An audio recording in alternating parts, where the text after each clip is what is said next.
الحمد للہ نحمده ونصلی علی رسولہ الکریم۔ الحمد للہ رمضان المبارک کا مہینہ اللہ نے ہمیں عطا فرمایا، اس میں ہم نے روزے رکھے۔ اب جیسے ہی چاند نظر آئے گا، جیسے تراویح ختم ایسے روزے ہی ختم۔ لیکن یہ ہماری غلط فہمی ہے، رمضان گزرتے ہی تراویح تو ختم ہو جاتی ہے، روزے ختم نہیں ہوتے۔ اتنا فرق پڑتا ہے کہ روزوں کی فرضیت ختم ہو جاتی ہے۔ آپ صلی اللہ علیہ وسلم نے رمضان کے علاوہ بھی سال بھر میں کچھ ایام، کچھ دن ایسے ہیں جن میں روزہ رکھنے کی ترغیب دی ہے، اگرچہ وہ فرض نہیں ہے۔ نہ رکھیں تو کوئی شخص رمضان کے علاوہ پورے سال ایک روزہ بھی نہیں رکھتا تو گناہ نہیں ہے، حرام ناجائز نہیں ہے، لیکن روزے کا ثواب بہت ہے۔ جیسے نفلی نماز میں کچھ نمازیں ہیں جن کی کا بہت ثواب ہے، ایسے ہی نفلی روزوں کا بھی ثواب ہے۔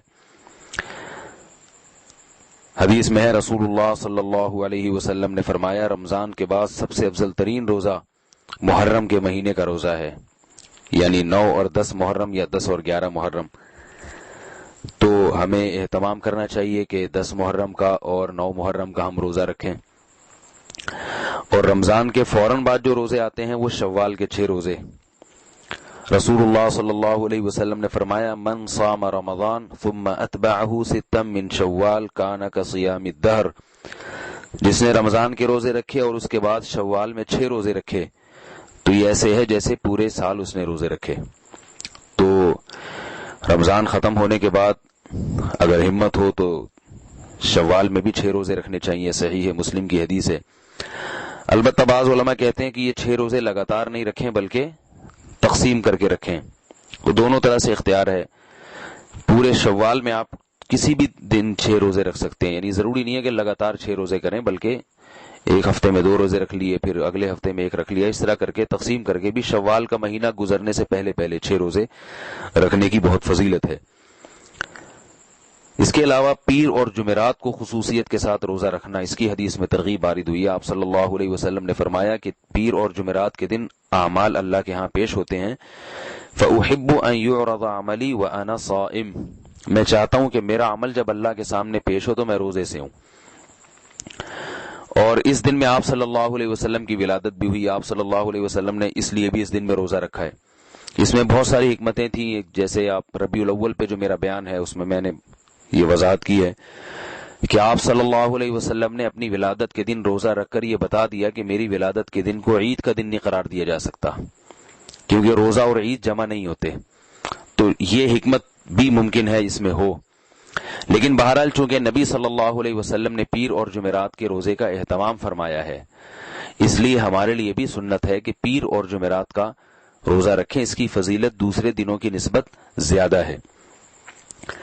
اس کے علاوہ مہینے میں 3 روزے ایام 20 کے، یعنی جب چاند خوب روشن ہوتا ہے، 13، 14 اور 15ویں تاریخ کا چاند، 13ویں کا چاند جب ہو اور اگلے دن 13ویں تاریخ ہو تو 13ویں تاریخ، 14ویں تاریخ اور 15ویں تاریخ، کسی بھی اسلامی مہینے کی 13، 14 اور 15 تاریخ کو 3 روزے جس نے رکھے، حدیث میں آتا ہے رسول اللہ صلی اللہ علیہ وسلم نے فرمایا، صوم 3 ایام من کل شہر صوم الدہر کلہ، متفق علیہ، کہ جس شخص نے ہر مہینے 3 روزے رکھے اسے پورے سال کے روزوں کا ثواب ملے گا۔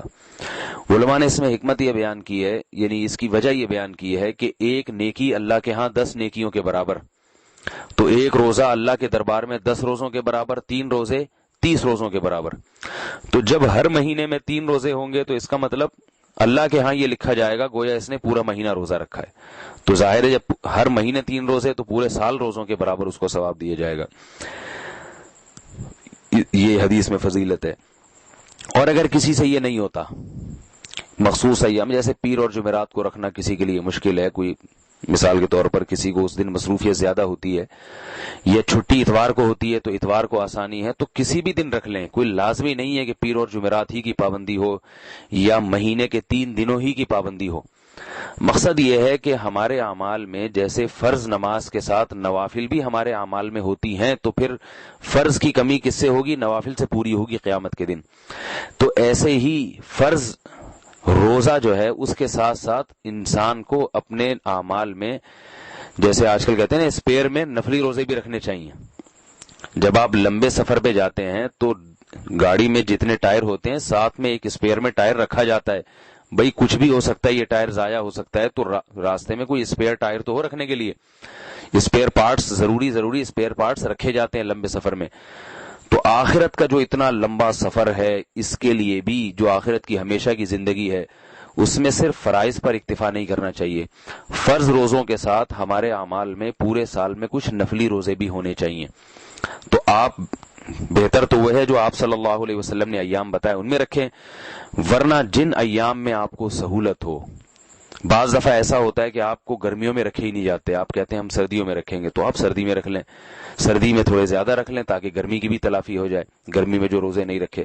تو کسی بھی طرح سے ہو، بہتر تو یہ کہ جو ایام بتائے وہ ہیں، نہیں تو آپ کو جیسے ممکن ہو، جیسے آسانی ہو، روزے ہم سب کو کچھ نہ کچھ رکھنے چاہیے تاکہ ہمارے اعمال میں نفلی روزے بھی موجود رہیں. اللہ تعالیٰ کو روزے کی عبادت بہت ہی پسند ہے. کتنے صحابہ ہیں جن کے اسلاف اور کتنے اسلاف ہیں جن کے واقعات ہیں کہ موت کے وقت وہ روتے تھے. غالباً حضرت جابر رضی اللہ عنہ کا واقعہ ہے، یہ حضرت معاذ ابن جبل، ان دونوں میں سے ایک صحابی ہیں، مجھے پوری طرح نام یاد نہیں. ان کے جب موت کا وقت آیا تو وہ رو رہے تھے. تو کسی نے پوچھا آپ روتے کیوں ہیں، کیا موت سے ڈر گئے؟ فرمایا نہیں، میں جو اللہ کے لیے بھوکا پیاسا رہتا تھا روزہ رکھ کے گرمی میں، اور شدید پیاس لگتی تھی اور شدید بھوک، تو اللہ کو راضی کرنے کے لیے جو یہ تکلیف اٹھاتا تھا، اس تکلیف کی لذت سے محروم ہو رہا ہوں، اب روزوں کا دروازہ بند ہو رہا ہے میرے لیے. تو اسلاف جو تھے ان کو اللہ کے لیے بھوکا اور پیاسا رہنے میں مزہ آتا تھا.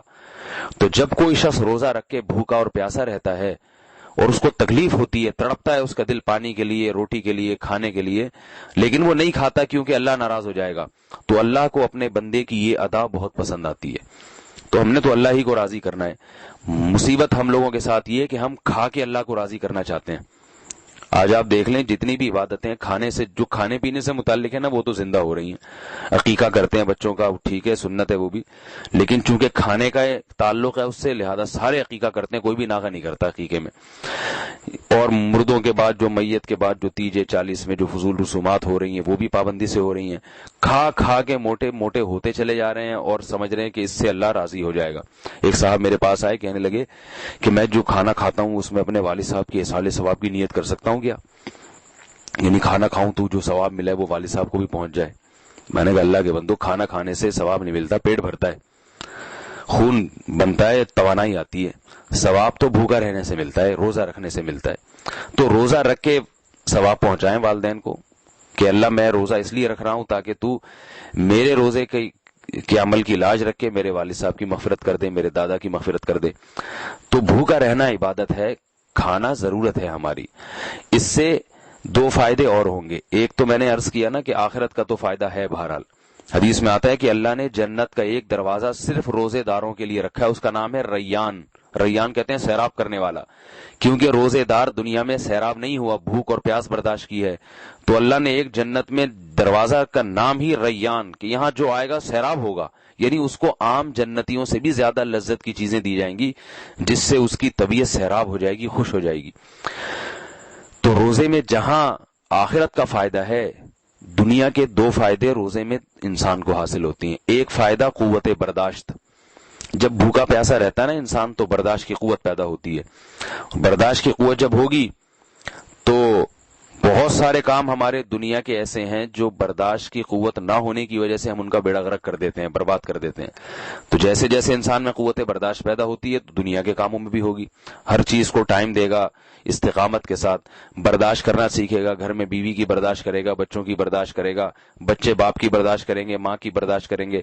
نتیجہ کیا نکلتا ہے؟ گھر کا ماحول بھی اچھا ہوتا ہے. اب ہماری چونکہ ہر خواہش پوری ہو جاتی ہے تو ہم میں تکلیف اٹھانے کی طاقت ہی ختم ہو گئی ہے، ذرا سی ٹینشن برداشت نہیں کرتے. تو بھوک اور پیاس کی مصیبت برداشت کریں گے تو باقی چیزوں کا برداشت کرنا آسان ہو جائے گا. یہ جو ڈپریشن کا مرض ہے نا آج کل زیادہ تر، یہ صرف اس لیے پیدا ہو رہا ہے کہ ہماری ہر خواہش پوری ہوتی ہے، پھر کوئی خواہش چونکہ پوری نہیں ہوتی تو ہم گھبرا جاتے ہیں.